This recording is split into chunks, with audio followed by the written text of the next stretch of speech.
Dear viewers, Assalamu alaikum. I hope you all are well and sound wherever you are. You are welcome to the Magic Learn English. Dear viewers, আজকের ভিডিওতে আমি magic rule 121 নিয়ে আলোচনা করব, যার মাধ্যমে আপনারা বাংলা দেখে খুব সহজেই ইংরেজিতে অনুবাদ করতে পারবেন এবং ফ্লুয়েন্টলি ইংরেজিতে কথা বলতে পারবেন। তবে শর্ত হচ্ছে যে আপনাদেরকে অবশ্যই পুরো ভিডিওটি না টেনে শুরু থেকে শেষ পর্যন্ত দেখে যেতে হবে। আর ইতিমধ্যে যারা আমার চ্যানেলটিতে সাবস্ক্রাইব করেছেন তাদেরকে অসংখ্য ধন্যবাদ, আর যারা এখনো সাবস্ক্রাইব করেননি তারা এখনই সাবস্ক্রাইব করে পাশে থাকা বেল আইকনটি বাজিয়ে দিন, যাতে করে যথাসময়ে আমার প্রত্যেকটি ভিডিও পেতে পারেন এবং সে অনুসারে প্রস্তুতি নিতে পারেন। Dear viewers, so let's get started. Magic Rule 121. কোনো বাংলা বাক্যে যোগ্যতা বা সামর্থ্য অর্থে কর্তা কোনো কিছু করতে পারত, বলতে পারত, যেতে পারত, আসতে পারত, নিতে পারত, দিতে পারত, খেতে পারত, অথবা করতে পেরেছিল, বলতে পেরেছিল, যেতে পেরেছিল, খেতে পেরেছিল, আসতে পেরেছিল, দিতে পেরেছিল, নিতে পেরেছিল ইত্যাদি যুক্ত থাকলে এগুলোর ইংরেজি করার সময় গঠন হবে এরূপ। গঠন subject plus was able to oblique were able to plus মূল ভার্বের present form plus extension. Note, এক্ষেত্রে subject first person singular number এবং থার্ড পারসন সিঙ্গুলার নাম্বার হলে ওয়াজ এবল টু এবং অন্য সকল পার্সনে ওয়ার্ড এবল টু বসে। or subject plus could plus মূল ভার্বের present form plus extension. Dear viewers, তাহলে আসুন আরো একবার প্র্যাকটিস করা যায়। Magic rule 121। কোনো বাংলা বাক্যে যোগ্যতা বা সামর্থ্য অর্থে কর্তা কোনো কিছু করতে পারত, বলতে পারত, যেতে পারত, আসতে পারত, খেতে পারত, দিতে পারত, নিতে পারত, অথবা করতে পেরেছিল, বলতে পেরেছিল, আসতে পেরেছিল, খেতে পেরেছিল, দিতে পেরেছিল, নিতে পেরেছিল ইত্যাদি যুক্ত থাকলে এগুলোর ইংরেজি করার সময় গঠন হবে এরূপ।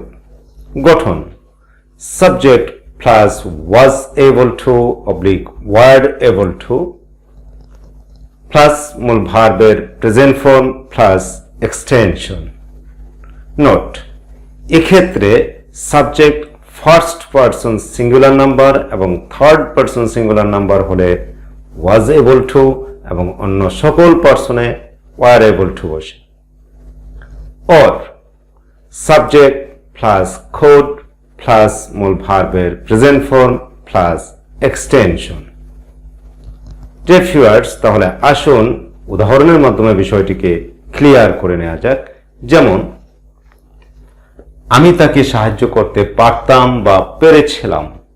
এ বাক্যটিতে সাবজেক্ট হলো আমি, আমি ইংরেজি আই।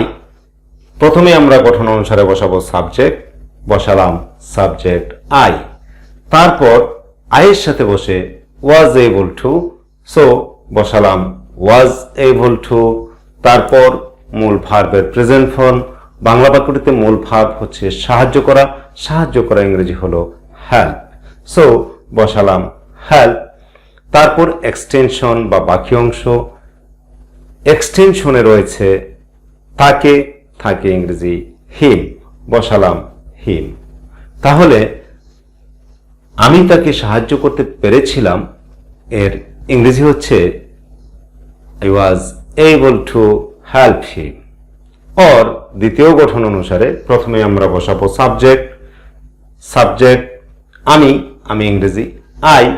তারপর গঠন অনুসারে খোড, বসালাম খোড। তারপর মূল ভার্বের প্রেজেন্ট ফর্ম।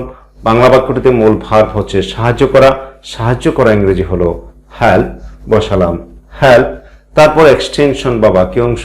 বাকি অংশে রয়েছে তাকে, তাকে ইংরেজি হিম, বসালাম হিম। তাহলে আমি তাকে সাহায্য করতে পারতাম বা পেরেছিলাম এর ইংরেজি হচ্ছে আই কুড হেল্প হিম। পরের উদাহরণে, সে এখানে আসতে পারত বা আসতে পেরেছিল। এ বাক্যটিতে সাবজেক্ট হলো সে, সে ইংরেজি হি। তাহলে প্রথমে আমরা বসাবো সাবজেক্ট হি, তারপর হি এর সাথে বসে ওয়াজ এবল টু বসালাম ওয়াজ এবল টু, তারপর মূল ভার্বের প্রেজেন্ট ফর্ম।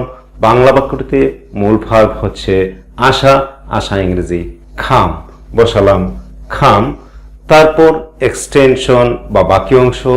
এক্সটেনশনে রয়েছে এখানে, এখানে ইংরেজি হিয়ার। তাহলে সে এখানে আসতে পারত বা পেরেছিল, এর ইংরেজি হচ্ছে he was able to come here. Or দ্বিতীয় গঠন অনুসারে প্রথমে আমরা বসাবো সাবজেক্ট। বাংলা বাক্যটিতে সাবজেক্ট হলো সে, সে ইংরেজি হি বসালাম সাবজেক্ট হি, তারপর গঠন অনুসারে খোদ বসালাম খোদ, তারপর মূল ভার্বের প্রেজেন্ট ফর্ম। বাংলা বাক্যটিতে মূল ভার্ব হচ্ছে আসা, আসা ইংরেজি খাম বসালাম খাম, তারপর এক্সটেনশন বা বাকি অংশ। এক্সটেনশনে রয়েছে এখানে, এখানে ইংরেজি হিয়ার বসালাম হিয়ার। তাহলে সে এখানে আসতে পারত বা পেরেছিল, এর ইংরেজি হচ্ছে he could come here. Dear viewers, আশা করি আপনারা এই রুলটি আয়ত্ত করতে পেরেছেন এবং এটি ব্যবহার করে এ ধরনের শত শত ইংরেজি বাক্য তৈরি করতে পারবেন এবং সেগুলোকে দৈনন্দিন জীবনে ব্যবহার করতে পারবেন। Dear viewers, if the lesson is helpful for you, please don't forget to like, comment and share. And then subscribe to the channel to get more videos about learning English in future. Thanks a lot for staying with me so long. Allah Hafiz.